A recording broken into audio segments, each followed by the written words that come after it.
Now again, I want to kind of reset the idea that what we're talking about here with those that are wrong or evildoers or doing violence, we're going to read about in verse 17, that this is not necessarily talking about the things you would automatically connect to those words. An evildoer, scripturally, is anyone who is doing that which goes against what Yahweh had intended. So let's not limit it to thinking, well, he's not talking about my friends or this or that or whoever. He's not talking about people I know because I don't know anybody doing evil.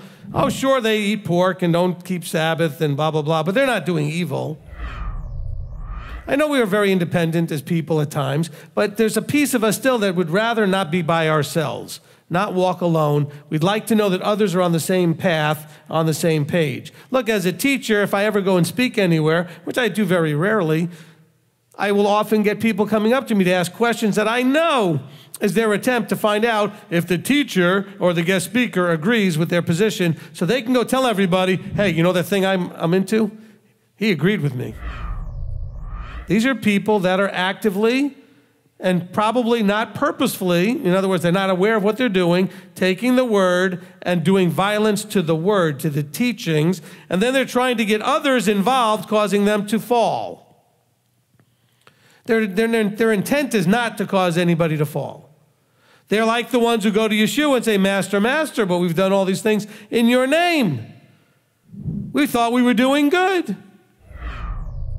This is very strong wording in here about how we react and how we deal with other people. Within the body, I think, more than outside the body. The outside the body stuff, I think, should be pretty straightforward and obvious. If the people outside the body are doing things that are against Torah, you shouldn't be involving yourself very much in that. That doesn't mean you end every relationship with people that are not Torah observant, but if they're doing something actively and that's not Torah observant, you don't want to actively be with them while they're doing it. Hopefully that's simple and straightforward. But what about those in the body? And that's part of the brightening of the light and the revealing that he does is to show you more and more. How many things have you found out on a regular basis? Isn't it a regular basis that you find out there's things that you thought you knew that you really don't know? If that's not happening, you're missing something.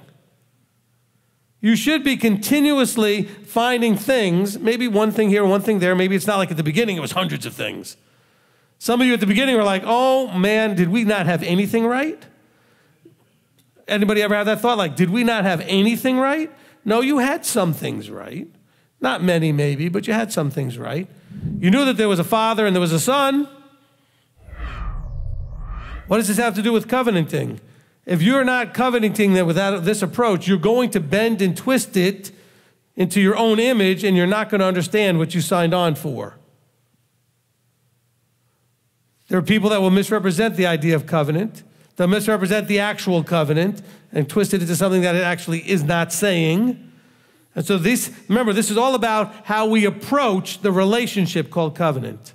We have to approach it in understanding how the righteousness lights up the path, and the wrongdoing is like being in darkness, but how they both can look similar to those who are not having it revealed to them yet. They're still in that place where they're thinking they're right when they're wrong.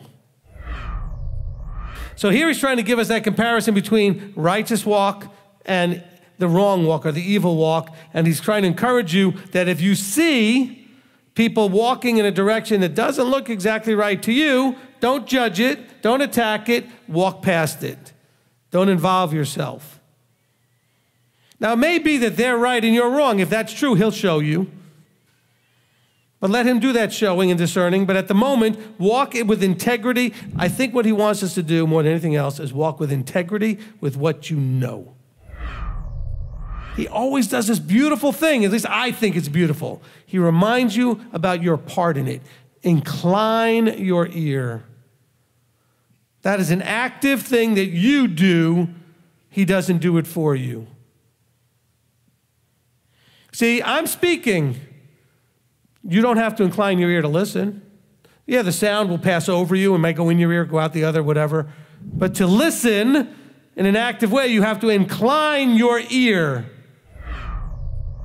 How does one become taught and stable?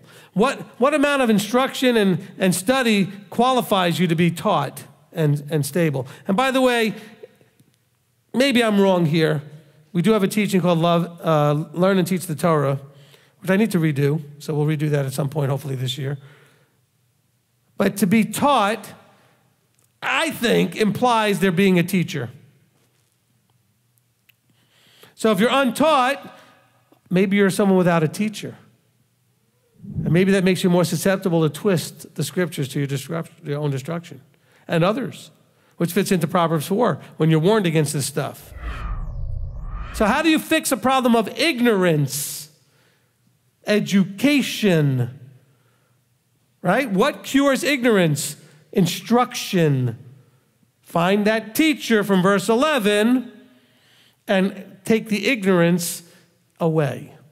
Allow the teacher to help you figure out how to come out of that darkness, connect up so you're no longer estranged from Elohim. By the way, what estranges you from Elohim?